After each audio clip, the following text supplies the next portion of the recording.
कैसे हो आप लोग? तो आज हम जुड़े हैं जीवीएफ के एक मुहिम के तहत और आज हम पढ़ने वाले हैं बिहार बोर्ड हिंदी के कक्षा 10 के चैप्टर 11 जिसके शीर्षक का नाम है नौबत खाने में इबादत। नौबत खाने में इबादत। नौबत खाने में इबादत का अर्थ क्या होता है? नौबत खाने में इबादत का अर्थ होता है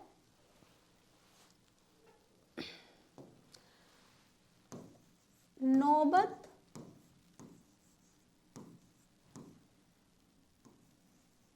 खाने में इबादत।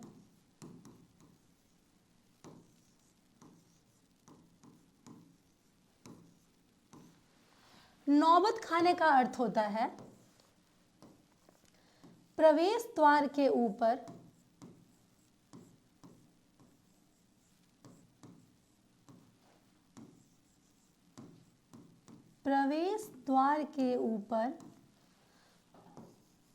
बजने वाला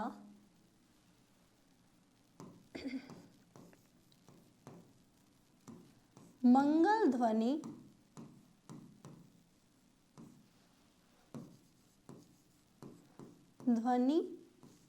का स्थान। नौबत खाने का अर्थ क्या होता है? प्रवेश द्वार के ऊपर बजने वाला मंगल ध्वनि का स्थान। और इबादत का अर्थ होता है उपासना। ठीक है, इबादत का अर्थ क्या होता है? इबादत का अर्थ होता है उपासना।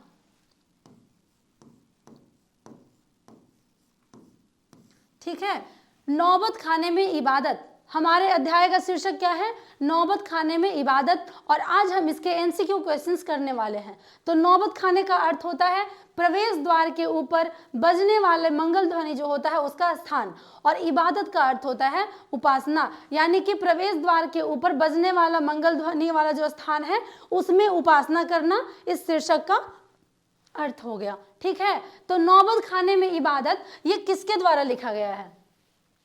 ठीक है, तो नौबत खाने में इबादत यतीन्द्र मिश्रा के द्वारा लिखा गया है। यतीन्द्र मिश्रा के द्वारा लिखा गया है। नौबत खाने में इबादत के किसके द्वारा लिखा गया है? यतीन्द्र मिश्रा के द्वारा लिखा गया है। और इनका जन्म 12 अप्रैल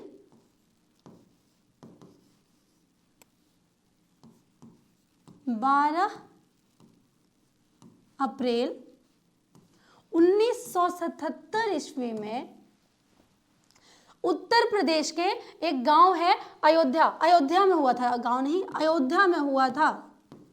अयोध्या, इनका जन्म अयोध्या यूपी में हुआ था। ठीक है, यतीन्द्र मिश्रा का जन्म 12 अप्रैल 1977 ईस्वी में यूपी के अयोध्या में हुआ था। ठीक है, और नौबत खाने में इबादत में यतीन्द्र मिश्रा ने, ठीक है, नौबत खाने में इबादत में जो यतीन्द्र मिश्रा है वो प्रसिद्ध शहनाई वादक बिस्मिल्लाह खान के बारे में बताए हैं। मतलब प्रसिद्ध शहनाई वादक बिस्मिल्लाह खान के जीवनी के बारे में बताए हैं। नौबत खाने में इबादत में किसके बारे में बताया गया है? बिस्मिल्लाह खान के बारे में बताया गया है। बिस्मिल्लाह खान। ठीक है, नौबत खाने में इबादत में बिस्मिल्लाह खां के जीवनी के बारे में यतीन्द्र मिश्रा ने बताया है। नौबत खाने में इबादत में किसके बारे में बताया गया है? बिस्मिल्लाह खां के जीवनी के बारे में यतीन्द्र मिश्रा ने बताया है। ठीक है, तो हम चलते हैं, करते हैं इसका एमसीक्यू क्वेश्चंस। तो हमारा पहला प्रश्न है नौबत खाने में इबादत साहित्य की कौन सी विधा है? नौबत खाने में इबादत कौन सी विधा है? तो हम आपको अभी बताए हैं कि नौबत खाने में इबादत में ये जो थे यतीन्द्र मिश्रा वो बिस्मिल्लाह खां के जीवनी के बारे में बताए हैं, यानी कि किसी का व्यक्ति चित्र है ये। ठीक है, किसी का व्यक्ति चित्रण इसमें किया गया है। क्या किया गया है इसमें? किसी का व्यक्ति चित्रण किया गया है। तो नौबत खाने में इबादत साहित्य की विधा क्या है? व्यक्ति चित्र है। ठीक है, नौबत खाने में इबादत कौन सा विधा है? तो ये व्यक्ति चित्र है। ठीक है, हमारा दूसरा प्रश्न है, बिस्मिल्लाह खां के साथ किस मुस्लिम पर्व का नाम जुड़ा है? बिस्मिल्लाह खां के साथ किस मुस्लिम पर्व का नाम जुड़ा है? तो इनके साथ मुहर्रम का नाम जुड़ा है। ठीक है, बिस्मिल्लाह खां के साथ कौन से मुस्लिम पर्व का नाम जुड़ा है? मुहर्रम। क्यों जुड़ा है? बिस्मिल्लाह खां के साथ मुहर्रम पर्व का नाम क्यों जुड़ा है? तो बिस्मिल्लाह खां जो थे वो प्रसिद्ध सहनाई वादक थे। ठीक है, सहनाई वो बजाते थे और वो हमेशा सहनाई बजाते थे और सच्चाई के साथ बजाते थे। ठीक है, लेकिन मुहर्रम के दिन वो सहनाई नहीं बजाते थे। ठीक है, मुहर्रम के दिन बिस्मिल्लाह खां सहनाई नहीं बजाते थे, जिसके वजह से मुहर्रम पर्व का नाम इनसे जुड़ा है। ठीक है, मुहर्रम पर्व का नाम बिस्मिल्लाह खान से जुड़ा है। और क्यों जुड़ा है? क्योंकि वो मुहर्रम के दिन सहनाई नहीं बजाते थे।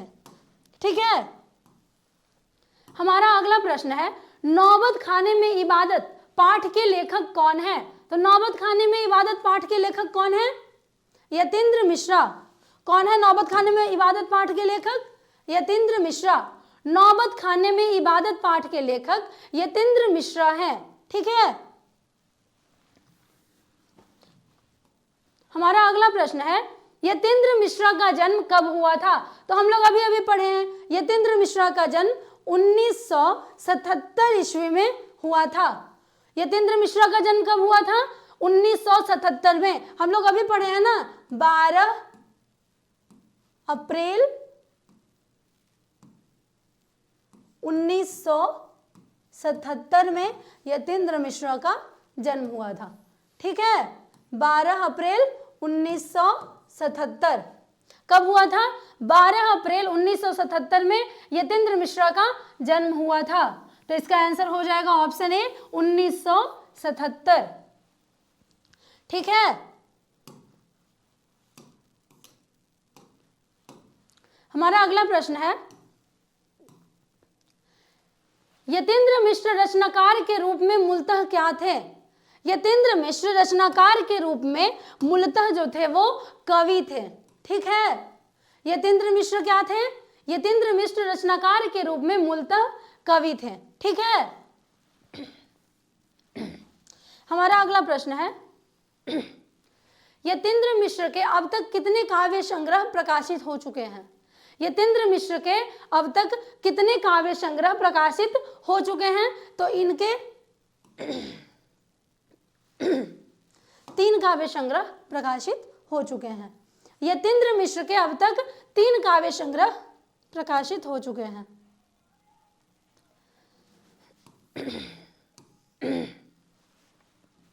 हमारा अगला प्रश्न है, यतीन्द्र मिश्र ने गायिका गिरिजा देवी के जीवन और संगीत साधना पर एक कौन सी पुस्तक लिखी थी? तो इन्होंने गिरिजा देवी के जीवन और संगीत साधना पर गिरिजा नामक पुस्तक लिखा था। ठीक है, ये कौन सा पुस्तक लिखे थे? गिरिजा नामक पुस्तक लिखे थे। ठीक है, हमारा अगला प्रश्न है, यतीन्द्र मिश्र विमला देवी फाउंडेशन का संचालन कब से कर रहे थे? यतीन्द्र मिश्र विमला देवी फाउंडेशन का संचालन कब से कर रहे थे? तो ये 1999 ईस्वी से कर रहे थे। यतीन्द्र मिश्र विमला देवी फाउंडेशन का संचालन 1999 ईस्वी से कर रहे थे। ठीक है, हमारा अगला प्रश्न है, यतीन्द्र मिश्र ने कहां से हिंदी भाषा और साहित्य में एमए किया? यतीन्द्र मिश्र कहां से हिंदी भाषा और साहित्य में एमए किए थे? तो वो लखनऊ से किए थे। ठीक है, यतीन्द्र मिश्र लखनऊ से हिंदी भाषा और साहित्य में एमए किए थे। यतीन्द्र मिश्र कहां से एमए किए थे? तो वो लखनऊ से हिंदी भाषा और साहित्य में एमए किए थे।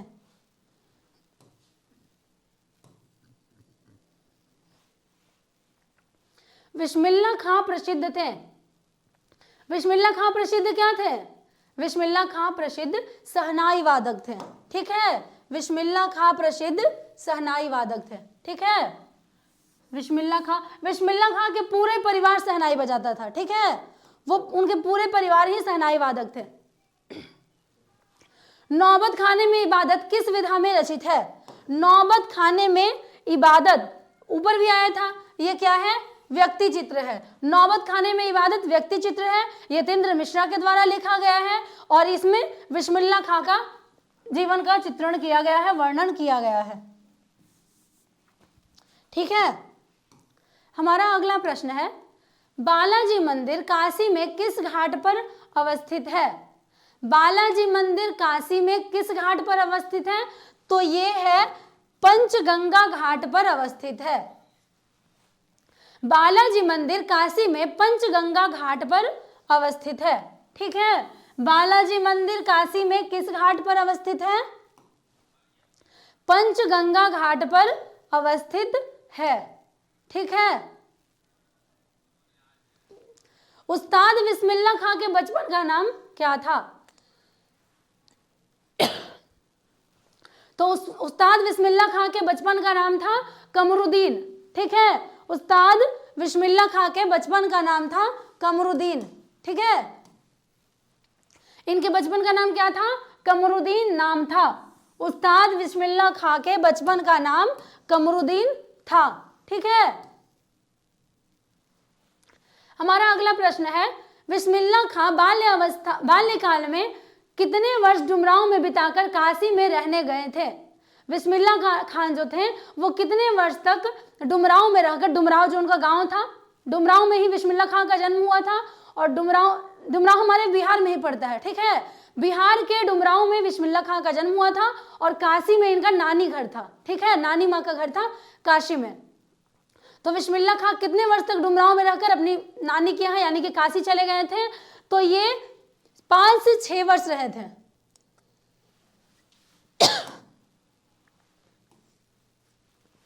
बिस्मिल्लाह खां 5 से 6 वर्ष डुमरांव में रहे थे और उसके बाद वो काशी चले गए थे। ठीक है, हमारा अगला प्रश्न है, शहनाई के रीढ़ किस तरह के पौधे से तैयार की जाती है? तो शहनाई के रीढ़ किस तरह के पौधे से तैयार की जाती है? नरकट। ठीक है, शहनाई की रीढ़ नरकट के पौधे से तैयार की जाती है। शहनाई की रीढ़ किससे तैयार की जाती है? नरकट के पौधे से तैयार की जाती है। शहनाई की रीढ़ नरकट के पौधे से तैयार की जाती है। शहनाई को संगीत शास्त्र के अंतर्गत किन वाद्य यंत्रों में गिना जाता है? शहनाई को किन वाद्य यंत्रों में गिना जाता है? तो ये होता है सुशिर वाद्य। ठीक है, शहनाई को सुशिर वाद्य यंत्र में के अंतर्गत गिना जाता है। ठीक है, संगीत शास्त्र के अंतर्गत सुशिर वाद्य यंत्रों में इसे गिना जाता है। ठीक है, शहनाई को संगीत शास्त्र के अंतर्गत सुशिर वाद्य यंत्रों में गिना जाता है।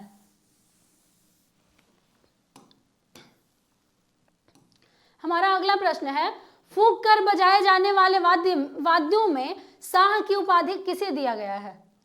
फूंक कर बजाए जाने वाले वाद्यों में शाह की उपाधि किसे दिया गया है?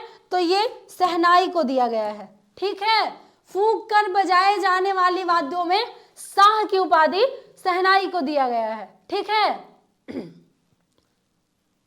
शाह मतलब किंग, जैसे जंगल का शेर होता है वैसे ही वाद्य यंत्रों का शहनाई होता है। ठीक है, शहनाई को शाह की उपाधि दी गई है। फूंक कर बजाए जाने वाले यंत्रों में शाह की उपाधि दी गई है। नौबत खाने का अर्थ है, ये हम लोग अध्याय को प्रारंभ करते ही पढ़े थे, नौबत खाने में इबादत।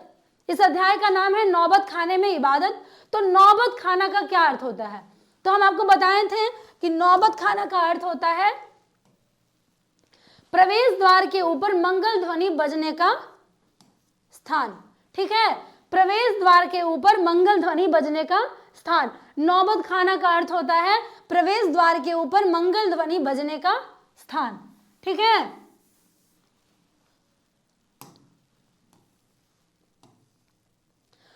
अब आ गया इबादत का अर्थ क्या है। तो इबादत का अर्थ क्या होता है ये भी हम लोग पहले ही जान चुके हैं। इबादत का अर्थ होता है उपासना। इबादत का अर्थ क्या होता है? इबादत का अर्थ होता है उपासना। नौबत खाने का क्या अर्थ होता है?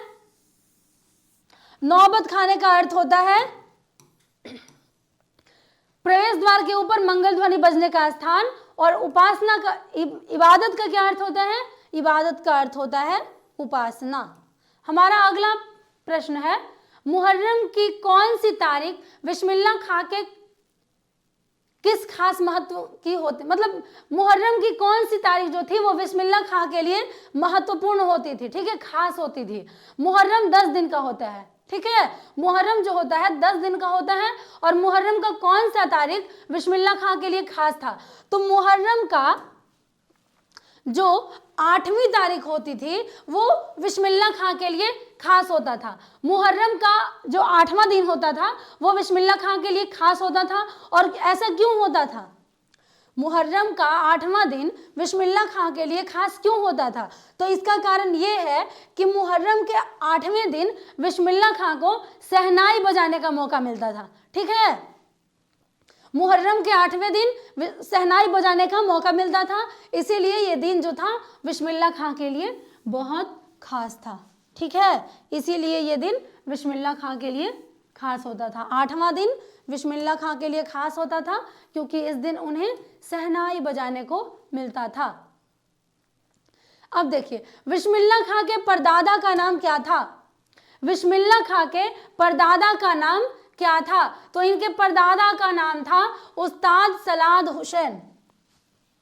बिस्मिल्लाह खां के परदादा का नाम था उस्ताद सलाद हुसैन। इनके परदादा का क्या नाम था? उस्ताद सलाद हुसैन, ठीक है, बिस्मिल्लाह खां के परदादा का क्या नाम था?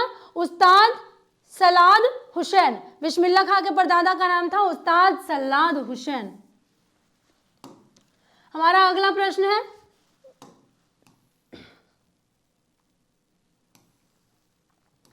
बिस्मिल्लाह खां के मामा का क्या नाम था? बिस्मिल्लाह खां के मामा का नाम था, क्या नाम था? तो बिस्मिल्लाह खां के 2 मामा थे, ठीक है, बिस्मिल्लाह खां के 2 मामा थे। उनके एक मामा का नाम था अली बख्श, ठीक है, उनके एक मामा का नाम था अली बख्श, कभी ये भी ऑप्शन दे सकता है। और उनके दूसरे मामा का नाम था सादिक हुसैन, ठीक है, बिस्मिल्लाह खां के मामा का नाम इनमें कौन सा आंसर हो जाएगा? ऑप्शन सी, बिस्मिल्लाह खां के मामा का नाम था सादिक हुसैन, ठीक है। बिस्मिल्लाह खां के 2 मामा थे, पहले थे अली बख्श और दूसरे मामा का नाम था सादिक हुसैन, ठीक है, बिस्मिल्लाह खां के मामा का नाम हो गया अली बख्श और सादिक हुसैन। तो हमारा प्रश्न 22 का आंसर हो जाएगा सादिक हुसैन। बिस्मिल्लाह खां के मामा का नाम था सादिक हुसैन। बिस्मिल्लाह खां का जन्म हुआ था,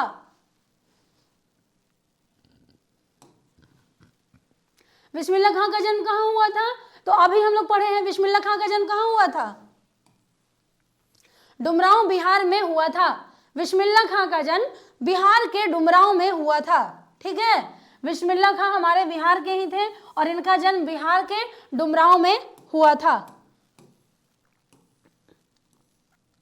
हमारा अगला प्रश्न है, रसूलन बाई थी, रसूलन बाई क्या थी? तो रसूलन बाई जो थी वो गायिका थी, ठीक है, रसूलन बाई गायिका थी। रसूलन बाई क्या थी? रसूलन बाई गायिका थी, ठीक है।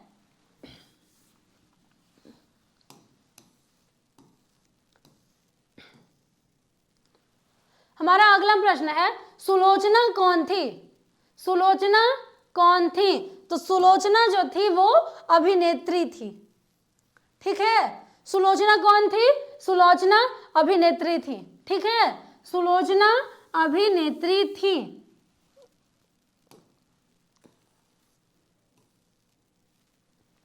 पक्का महाल क्या है? ठीक है, पक्का महाल क्या है? पक्का महाल क्या था?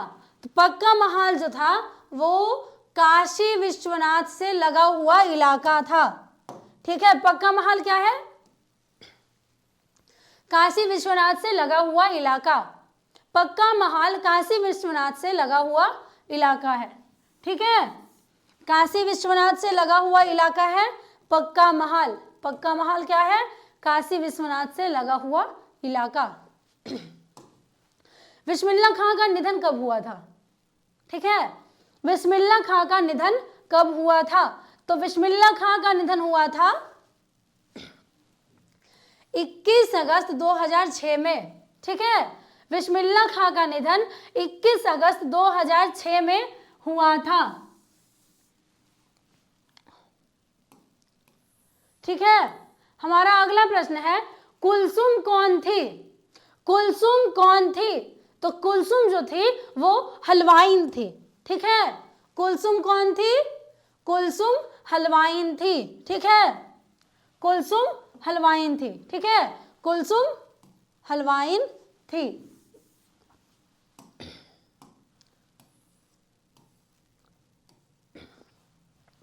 हमारा अगला प्रश्न है, बिस्मिल्लाह खां के पिताजी कहाँ शहनाई बजाते थे? बिस्मिल्लाह खां के पिताजी कहाँ शहनाई बजाते थे? तो इनके पिताजी मंदिर में शहनाई बजाते थे। ठीक है, बिस्मिल्लाह खां के पिताजी मंदिर में शहनाई बजाते थे। बिस्मिल्लाह खां के पिताजी शहनाई कहाँ बजाते थे? मंदिर में। बिस्मिल्लाह खां मस्जिद में शहनाई बजाते थे। ठीक है, बिस्मिल्लाह खां मस्जिद में शहनाई बजाते थे। और मुस्लिम में होता है कि 5 टाइम वो नमाज पढ़ा जाता है, तो वो 5 टाइम शहनाई बजाते थे। ठीक है, 5 टाइम जब नमाज पढ़ा जाता था तो वो 5 टाइम शहनाई बजाते थे, लेकिन उनके पिताजी जो थे वो मंदिर में शहनाई बजाते थे। ठीक है, शाहनेई की उपाधि किसे दी गई है? शाहनेई की उपाधि किसे दी गई है? तो शाहनेई की उपाधि शहनाई को दे दी गई है। ठीक है, पहले शहनाई को शाहनेई कहा जाता था, अब उसे शहनाई कहा जाता है। ठीक है, शाहनेई की उपाधि शहनाई को दे दी गई है। हमारा अगला प्रश्न है, बिस्मिल्लाह खां के बड़े भाई का नाम क्या था? बिस्मिल्लाह खां के बड़े भाई का नाम क्या था? तो बिस्मिल्लाह खां के बड़े भाई का नाम था शमसुद्दीन। ठीक है, शमसुद्दीन, उनके बड़े भाई का नाम था शमसुद्दीन। बिस्मिल्लाह खां के बड़े भाई का नाम था शमसुद्दीन, ये तो उनके मामा का नाम था, सादिक हुसैन। ठीक है, बिस्मिल्लाह खां के बड़े भाई का नाम क्या था? उनके बड़े भाई का नाम था शमसुद्दीन। हमारा अगला प्रश्न है, बिस्मिल्लाह खां के खानदान का कोई भी सदस्य किस दिन शहनाई नहीं बजाता था? बिस्मिल्लाह खां के खानदान का कोई भी सदस्य किस दिन शहनाई नहीं बजाता था? तो वो था मुहर्रम का दिन। ठीक है, बिस्मिल्लाह खां का कोई भी सदस्य मुहर्रम के दिन शहनाई नहीं बजाता था। सिर्फ मुहर्रम के 8वें दिन शहनाई बजाने के लिए उन्हें मिलता था। मुहर्रम के 8वें दिन शहनाई वो लोग बजाते थे, बाकी दिन शहनाई वो लोग, मुहर्रम के 10 दिन में सिर्फ 8वां दिन शहनाई बजाते थे, बाकी के दिन शहनाई नहीं बजाते थे। बिस्मिल्लाह खां को किस चीज की बुखार थी? किस चीज का बुखार था? तो बिस्मिल्लाह खान को फिल्म देखने का बुखार था। ठीक है, बिस्मिल्लाह खान को किस चीज का बुखार था? उन्हें फिल्म देखने का बुखार था। बिस्मिल्लाह खान को फिल्म देखने का बुखार था। यदा कदा किस लेखक का काव्य संग्रह है? यदा कदा किस लेखक का काव्य संग्रह है? तो यदा कदा किस लेखक का काव्य संग्रह है? यतीन्द्र मिश्र का। ठीक है, यदा कदा यतीन्द्र मिश्र का काव्य संग्रह है। ठीक है, यदा कदा किस लेखक का काव्य संग्रह है? यतीन्द्र मिश्र का काव्य संग्रह है।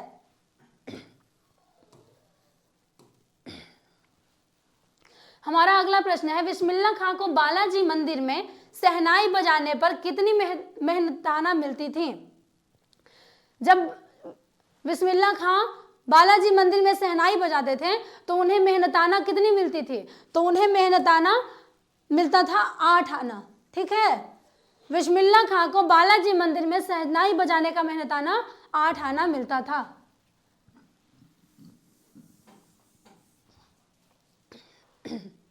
हमारा अगला प्रश्न है, शहनाई बजाने के लिए क्या चीज का प्रयोग होता है? शहनाई बजाने के लिए किस चीज का प्रयोग होता है? तो शहनाई बजाने के लिए रीढ़ का प्रयोग किया जाता है। ठीक है, शहनाई बजाने के लिए रीढ़ का प्रयोग किया जाता है। हमारा अगला प्रश्न है, बालाजी मंदिर तक जाने के लिए कितने रास्ते थे? बालाजी मंदिर तक जाने के लिए बिस्मिल्लाह खां के घर से कितने रास्ते थे? तो वो 2 रास्ते थे। ठीक है, बालाजी मंदिर जाने के लिए 2 रास्ते थे। ठीक है, बालाजी मंदिर जाने के लिए कितने रास्ते थे? तो बालाजी मंदिर जाने के लिए 2 रास्ते थे। किस देश में फूंक कर बजाए जाने वाले वाद्य यंत्र नथ बोलते हैं? किस देश में फूंक कर बजाए जाने वाले वाद्य यंत्र को नथ बोला जाता है? तो वो है अरब। ठीक है, अरब में फूंक कर बजाए जाने वाले यंत्र को नथ बोला जाता है। ठीक है, अरब में फूंक कर बजाए जाने वाले वाद्य यंत्र को नथ बोला जाता है।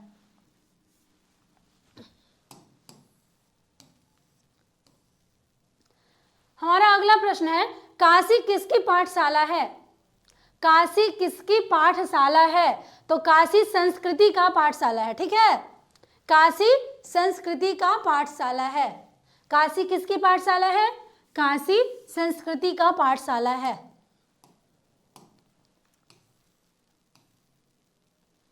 हमारा अगला प्रश्न है, बिस्मिल्लाह खां के बचपन का नाम क्या था? बिस्मिल्लाह खां के बचपन का नाम था, क्या नाम था? अमीरुद्दीन।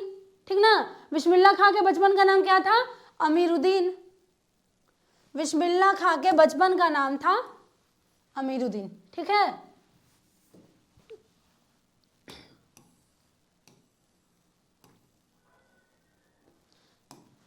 हमारा अगला प्रश्न है, यतीन्द्र मिश्र का जन्म कहाँ हुआ था? यतीन्द्र मिश्र का जन्म कहाँ हुआ था? तो यतीन्द्र मिश्र का जन्म अयोध्या उत्तर प्रदेश में हुआ था। यतीन्द्र मिश्र का जन्म अयोध्या उत्तर प्रदेश में हुआ था और बिस्मिल्लाह खां का जन्म बिहार के डुमरांव में हुआ था। तो यतीन्द्र मिश्र का जन्म कहाँ हुआ था? उत्तर प्रदेश के अयोध्या में हुआ था। हमारा अगला प्रश्न है, यतीन्द्र मिश्र ने किस अर्धवार्षिक पत्रिका का संपादन किया?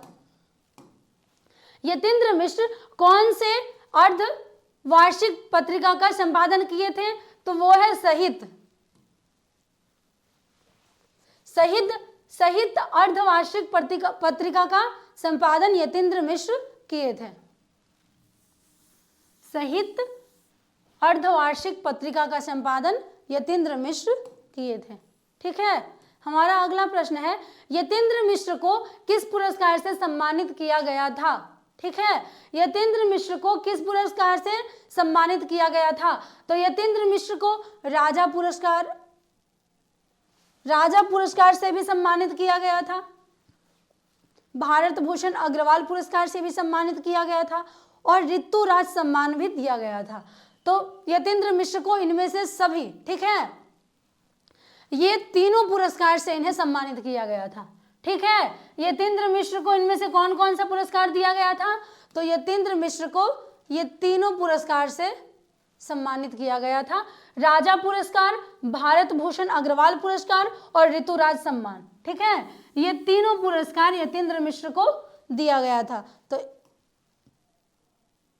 यतीन्द्र मिश्र को कौन सा पुरस्कार से सम्मानित किया गया था? राजा पुरस्कार, भारत भूषण अग्रवाल पुरस्कार और ऋतुराज सम्मान से इन्हें सम्मानित किया गया था।